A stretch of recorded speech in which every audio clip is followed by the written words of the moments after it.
உத்தரமேரூரில் அரசியல் கட்சி பிரமுகர் மீது கொலை வெறி தாக்குதல். 4 பேர் மீது 4 பிரிவுகளின் கீழ் வழக்கு பதிவு செய்து போலீசார் தீவிர விசாரணை. தனது நெருங்கிய நண்பர்களுக்காக இரு தரப்பினரிடையே பணம் சம்பந்தமான பிரச்சினைக்கு சுமூக தீர்வு காண வேண்டி பொது நபராக சென்ற அரசியல் கட்சி பிரமுகருக்கு சரம் மாறி தாக்குதல் நடத்திய சம்பவம். இதுகுறித்து உத்தரமேரூர் போலீசார் தீவிர விசாரணை மேற்கொண்டு வருகின்றனர்.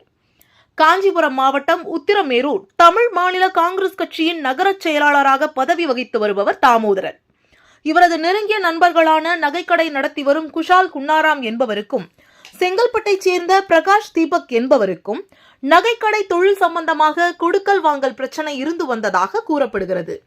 இப்பணம் சம்பந்தப்பட்ட பிரச்சனைக்கு பேச்சுவார்த்தை மூலம் தீர்வு காண வேண்டி செங்கல்பட்டைச் சேர்ந்த பிரகாஷ், தீபக் ஆகியோர் அவரது நண்பர்களான தக்கோலத்தைச் சேர்ந்த கமல், கடம்பூரைச் சேர்ந்த சண்முக பாண்டியன் ஆகியோருடன் அடையாளம் தெரியாத நபர்களுடன் உத்திரமேரூர் வந்துள்ளனர். பேச்சுவார்த்தையில் தீர்வு எட்டப்படாத காரணத்தால் பொது நபராக இரு தரப்பினருக்கும் சமரசம் பேச வந்த உத்திரமேரூர் தமாக நகர செயலாளர் தாமோதரன் மீது கொலை வெறி தாக்குதல் நடத்தி கொலை மிரட்டல் விடுத்துள்ளனர்.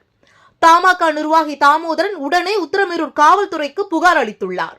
சம்பவ இடத்திற்கு விரைந்து வந்த உத்திரமேரூர் இன்ஸ்பெக்டர் செல்வமணி, உதவி ஆய்வாளர் ராஜா தலைமையிலான போலீசாரின் வாகனத்தை கண்டவுடன் மர்ம நபர்கள் தப்பியோட முயன்றுள்ளனர்.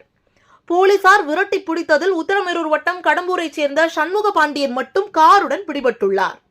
இவர்கள் 4 பேர் மீது 4 பிரிவுகளில் வழக்கு பதிவு செய்த போலீசார் உத்திரமேரூர் நீதிமன்றத்தில் ஆஜர்படுத்தி காஞ்சிபுரம் கிளை சிறையில் அடைத்தனர். தப்பியோடிய 3 பேரை உத்திரமேரூர் தனிப்படை போலீசார் தீவிர தேடுதல் வேட்டையில் ஈடுபட்டு வருகின்றனர்.